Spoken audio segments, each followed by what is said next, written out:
America for the hypnotic treatment of cancer. We're based at LaGrange Memorial Hospital in Illinois, and physicians prescribe hypnosis for the patients at the same time they prescribe chemotherapy or radiation. Now, we've been treating patients for 8 years now with great success, with an average of doubling of survival for patients in the program. The program runs full. We have a waiting list of about 8 months for admission to the program at the present time. Now, one of the reasons we have that waiting list is our rule is that once you're in the program, you're allowed to stay there.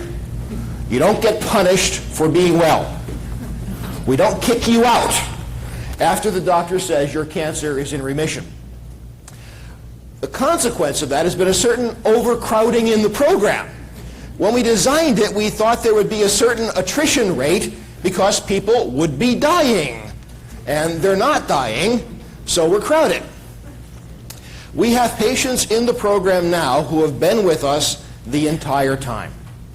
The program meets at least weekly, and sometimes individuals in the program also come for private sessions.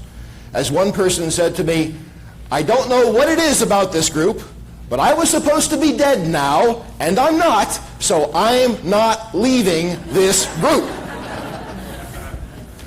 Now, one of the problems as kind of the hypnotist in charge of this program is you start running out of material. Think about this. You need to do 2 half-hour-long hypnotic inductions for the same group of people every week. The material is taped. Participants get to use it at home, so therefore there can be no reruns. You've got to produce 2 completely unique half-hour-long inductions every single week, 50 weeks of the year. So even if you buy every script book that is out there, you are quickly going to run out of material.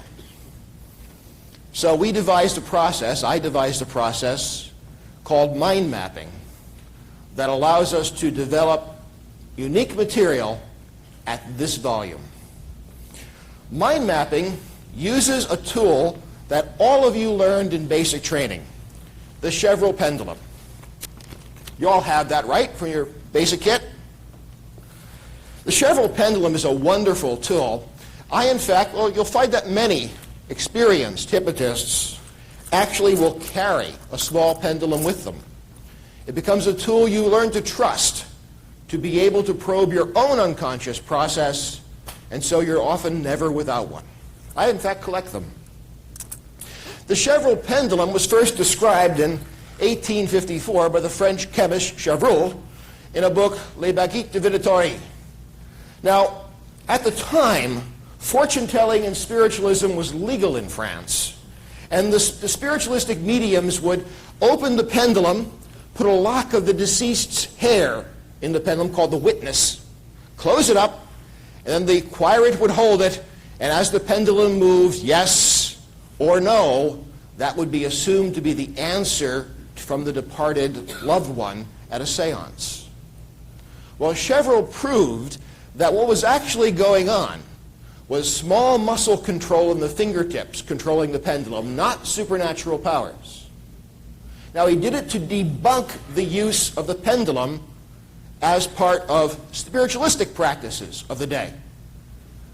Then Hippolyte Bernheim, one of the great hypnotists of Europe,